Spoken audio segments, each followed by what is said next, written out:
فرمایا کہ 7 ہلاک کر دینے والے گناہوں سے بچو۔ یہ کبیرہ گناہوں کے اندر پھر موبقات ہیں جو انتہائی برے ہیں اور بندے کے پلے کچھ نہیں چھوڑتے۔ ان میں سب سے پہلا الشرک باللہ، اللہ کے ساتھ کسی کو شریک ٹھہرانا۔ دوسرا گناہ والسحر، جادو، یہ دوسرا گناہ ہے۔ اور تیسرا وقتل النفس التي حرم اللہ الا بالحق، اور حرام کیا ہے جس کے قتل کرنے کو اس کو قتل کرنا، سوائے یہ کہ جو شریعت نے ہمیں 3 وجہ بیان فرمائی وہ ایک الگ ہے۔ وہ اکل الربا، اور سود خوری، اکل مال الیتیم، اور یتیم کا مال کھانا، والتولی یوم الزحف، اور جنگ کے دن پیٹ پھیر کے بھاگ جانا، وقذف المحصنات المؤمنات الغافلات، شریف زادیوں پر بدکاری کی تہمت لگانا، نیک خواتین پر گناہ کی، بدکاری کی، برائی کی تہمت لگا دینا۔ یہ 7 گناہ اللہ کے محبوب علیہ السلام نے بیان فرمائے، اور ان میں سے سب سے پہلا گناہ جو ارشاد فرمایا وہ فرمایا شرک ہے۔ تو شرک کی معافی نہیں ہے، اپنے دامن کو شرک سے بہر صورت پاک رکھنا ہوگا، اور اللہ جل شانہ کے ساتھ اپنے تعلق کو مضبوط سے مضبوط تر کرنا ہوگا۔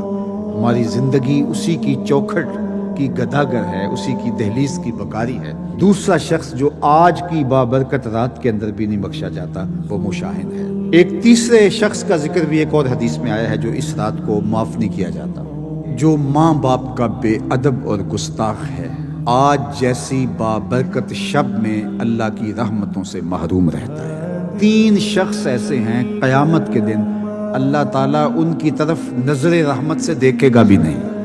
سب سے پہلا العاق لوالدہ، پہلا شخص جو اپنے والدین کو دکھ دیتا ہے، والدین کو تکلیف پہنچاتا ہے، اذیت پہنچاتا ہے۔ اور بھی کچھ چیزوں کا ذکر ہوا، قتل النفس، اگر کسی نے کسی کو قتل کیا، آج جیسی بابرکت شب میں بھی وہ محروم رہتا ہے۔ قیامت کے دن جب اللہ کی عدالت لگے گی تو سب سے پہلا جو فیصلہ ہوگا وہ قتل کا ہوگا، سب سے پہلا سوال نماز کا ہوگا، سب سے پہلا فیصلہ جو ہے وہ قتل کا ہوگا۔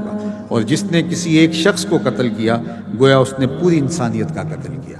حشر کے دن آواز آئے گی فلاں بندے کو گرفتار کرو، پکڑو، اور آتش دوزخ میں سلگتی آگ میں ڈال دو اس کو۔ تو جب فرشتے اس کو پکڑنے لگیں گے وہ آگے سے چیخے گا واللہ ما قتلت، میں اللہ کی قسم اٹھا کہتا ہوں کہ میں نے قتل نہیں کیا۔ فقیلات اس کو کہا جائے گا من اعانا علی قتل مسلم ولو بشطر کلمہ جا یوم القیامہ مکتوب بین عینیہ آئس من رحمت اللہ، جس نے کسی شخص کے قتل میں آدھے جملے سے بھی مدد کی، قیامت کے دن قاتلین کی فہرست میں اس کا نام ہوگا اور اس کی 2 آنکھوں کے درمیان لکھا ہوگا کہ یہ اللہ کی رحمت سے آج مایوس اور محروم ہے، آج اس کو اللہ کی رحمت نہیں ملے گی۔ آدھے جملے سے ہلا شیری دی، کسی شخص کو ترغیب دی کہ پھر اس کی وجہ سے قتل ہو گیا۔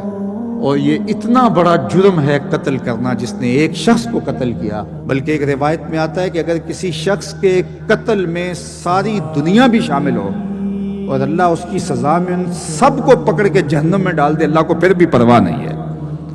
یعنی قتل اللہ کے نزدیک کتنا بڑا جرم ہے۔